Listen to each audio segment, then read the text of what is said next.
வணக்கம் மக்களே.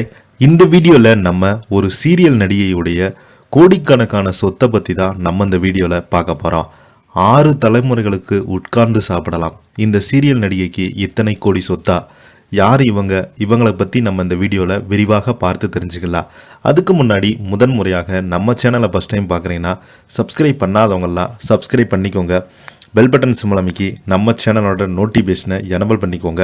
நாங்கள் போடுற வீடியோ எல்லாமே உங்களுக்கு உடனுக்குடனே வந்து சேரும். இந்த சின்னத்திரை நடிகை தனது கடின உழைப்பால் 6 தலைமுறைகளுக்கு போதுமான பணத்தை சேமித்து வைத்திருக்காங்களாம். அவங்க சொத்து மதிப்பு ஆச்சரியத்தில் ஆழ்த்தி உள்ளிருக்காங்க. அதிக சம்பளம் கொட்டும் துறை என்றால் அது சினிமா துறை என்றே சொல்லலாம். காரணம், முன்னணி நடிகர்களாக, நடிகைகளாக, முன்னணி இயக்குநர்களாக உயர்ந்தவர்கள் கோடிக்கணக்கில் சம்பளம் பெறுவாங்க.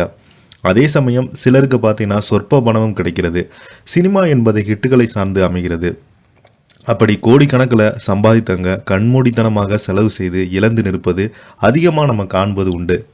இந்த சின்னத்திரை நடிகை தனது ஊதியத்தை ஆடம்பர செலவுக்காக பழி கொடுக்காம தேர்ந்த முதலீடு, பிசினஸ் உள்ளிட்ட மூலம் 6 தலைமுறைக்கான பணத்தை சேமித்து வைத்ததாக தகவல்கள் வெளியாகியுள்ளது. அவர் வேறு யாருமே கிடையாது, 90 கிட்ஸ்களுக்கு பரிச்சயமான சாக்சி தன்வா தான். தமிழ் தொலைக்காட்சியில் கடந்த 2012ஆம் ஆண்டு முதல் 2014ஆம் ஆண்டு வரை ஒளிபரப்பான தொடர் உள்ளம் கொள்ளை போகுது. ஹிந்தியில் வெளியான இந்த தொடர் தமிழில் டப் செய்யப்பட்டு வெளியிடப்பட்டது. இதில் இடம்பெற்றுள்ள உள்ளம் கொள்ளை போகுதே என்ற டைட்டில் பாடல் அப்போது மிகவும் பிரபலமடைந்தது. காதலுக்கு வயதில்லை என்பதை நிரூபித்து இந்த தொடரில் சாக்சி தன்வது நடித்திருந்தாங்க. இவருடைய மெச்சூரிட்டான நடிப்பு ரசிகர்களை அதிகமாக கவர்ந்தது. ஹிந்தியில் கஹானி கார்கி மற்றும் படே அச்சலால் ஆகை போன்ற தொடர்கள் மூலம் சாக்சி தன்வார் நாடு முழுவதும் பிரபலம் அடைந்தாங்க. பல ஆண்டுகள் ஓடிய இந்த தினசரி சீரியலில் அவருக்கு பெண்கள் மத்தியில் மிகப்பெரிய ஒரு அடையாளத்தையும் தன்னம்பிக்கையும் பெற்றுக் கொடுத்தது.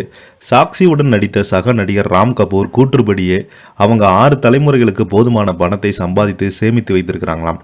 தேவையற்ற செலவுக்கு விலகியிருக்கும் சாக்சி புத்திசாலிமான முதலீடுகள் கவனம் செலுத்தி தேவைக்கு மட்டுமே பணத்தை பயன்படுத்துவதாக பாராட்டியிருக்கிறாங்க ராம் கபூர். சாக்சி மிகவும் எளிமையானவங்க. அவங்க ஆடம்பர வாழ்க்கையில் விருப்பமே இல்லாமல் அவங்க சம்பாதித்த பணத்தை சேமித்து இரட்டிப்பாக முயற்சிக்கிறாங்க. இப்படியான செயல்பாடுகள் பல ஆண்டுகளாக அவங்க சொத்துக்கள் மதிப்பு படிப்படியாக அதிகரித்து வருகிறது. எந்தவித சினிமா பின்னணியும் இல்லாமல் திறமை மற்றும் ஆர்வத்தை மட்டுமே நம்பி இந்த நிலைக்கு உயர்ந்திருக்கிறாங்க சாக்சி. சின்னத்திரை மட்டுமல்லாமல் இந்தியாவின் மிகப்பெரிய பிளாக்பஸ்டர் படங்கள் ஒன்றான தங்கல் 2016 படத்தில் அமீர்கானின் மனைவியாக சிறப்பான நடிப்பை வெளிப்படுத்தினாங்க. அக்ஷய்குமார் சாம்ராட் பிரித்திஜ் படத்தில் நடித்திருந்தாங்க. வெள்ளித்திரையில் அவ்வப்போது நடித்தாலும் சின்னத்திரையில் தான் அவங்க முழுமையாக கவனம் செலுத்தி வந்தாங்க. ஓடிடியில் வெப்சீரிஸ் நடித்து வருகிறாங்க.